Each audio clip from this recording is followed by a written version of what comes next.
Hello and welcome to Quick Charge. I'm Mikey G, and it's Monday, May 15th. Elon Musk flew to Paris to meet with the French president, and the goal of the meeting was reportedly to discuss the potential of Tesla investing in France. As a matter of fact, it looks like a significant investment, likely the form of a factory. The automaker had previously considered France as its first major car factory in Europe, but ended up going with Germany instead. However, the company is looking to ramp up its global annual production capacity from 2 million units to 20 million units by the end of the decade, and they're going to need factories across major markets. Musk was also slated to meet with the French finance minister Bruno Le Maire to discuss the possibility of Tesla taking advantage of tax credits. Elon Musk told employees that he wants to approve every new hire at the company personally. That's a large undertaking for a company that's hiring about 30,000 people a year. In an email to employees, Musk said, quote, "No one can join Tesla, even as a contractor, until you receive my email approval." Now, in the email, Musk said that he wants to get a better understanding of hiring at the company, presumably after his spree with Twitter, where he led the effort to remove huge swaths of the employee roster. Tesla implemented a brief hiring freeze last summer and a round of quick layoffs, but the company quickly resumed at the end of last year. If this new policy is implemented, we anticipate hiring would slow down quite a bit at the big T. The company is trying to cut costs in order to compensate for its significant price reductions, even operating with an industry-leading margin as it stands. Tesla is again facing a class action lawsuit for limiting battery capacity inside their vehicles with a software update. Back in 2019, we reported on several reports from Tesla owners about seeing significant drops in range from 12 to 30 miles following an update. The charging speed was also greatly affected in that case. The owners ended up taking the automaker to court, and they won. Tesla reestablished most of the battery capacity and gave each owner 625 big ones. But now it seems that there is blood in the water, because following a recent software update, Model S and X owners reported seeing their range drop by as much as 20%, and the update affected the owners that didn't include any release notes that would indicate a battery capacity loss. A new group of owners are now suing Tesla all over again. Tesla is stepping up its in-car driver monitoring as it starts to count yawns, blinks, and more to track how drowsy the driver is. A Tesla hacker known as Green has revealed many new features found in the software, and he has discovered that the automaker is tracking the new metric. Interestingly, this is not just being done when using autopilot or full self-driving beta. Green says that Tesla is also tracking these metrics when drivers are just driving on their own.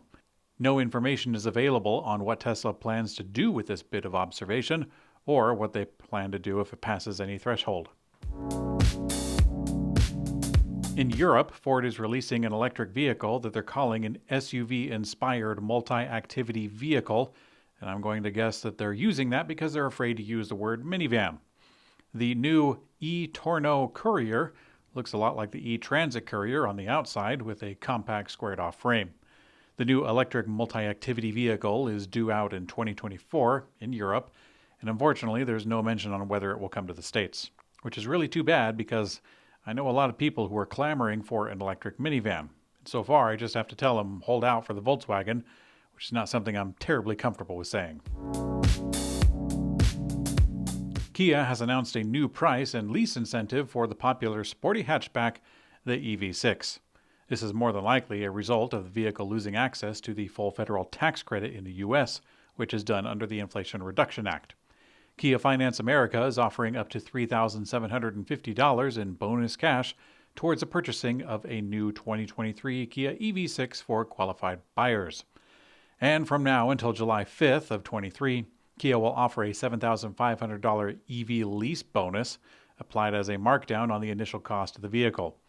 Kia says that well-qualified leasees can lease an EV6 wind rear-wheel drive for $499 a month for 36 months with $4,999 down payment, net capitalized cost of $38,675. Stellantis has paused construction on its planned EV battery plant in Windsor, Canada, over a funding dispute with the federal government.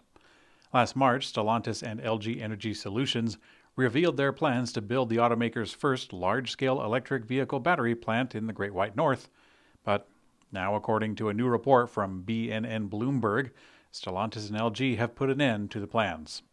A spokesperson from Stellantis claimed that the companies are looking at the backup plans because, quote, the Canadian government has not delivered on what was agreed. Now, this may be circumstantial, but Canada also made a deal with another top automaker last month, agreeing to provide Volkswagen with up to $13 billion Canadian to establish what could become the largest manufacturing site in the country. In today's community comment found on YouTube, Courtney Vaughan says, I am wondering if the people who got multiple Roadsters will ever get it. Well, Courtney, that's a good question. Since Tesla has been sitting on the Roadster for such a long time, they may offer those referrers something else. Maybe a change to the reward of a Cybertruck or supercharging for so many years, or maybe a bunch of Tesla belt buckles or something. For the people who hold out and want to get that Roadster later on, they may be waiting for a long time further because who can say when the Roadster will actually be coming? Will it be the cheap car next in line for Tesla's production? Maybe the Optimus robot? Perhaps Robotaxi? I mean, with the Roadster being one of the lower profit programs of the brand, this very well could be on the back burner for years to come. And every promise gets a little bit less enticing with every day that goes by. Thanks for watching Quick Charge by Electrek. I'm Mikey G, and I hope you have a great day.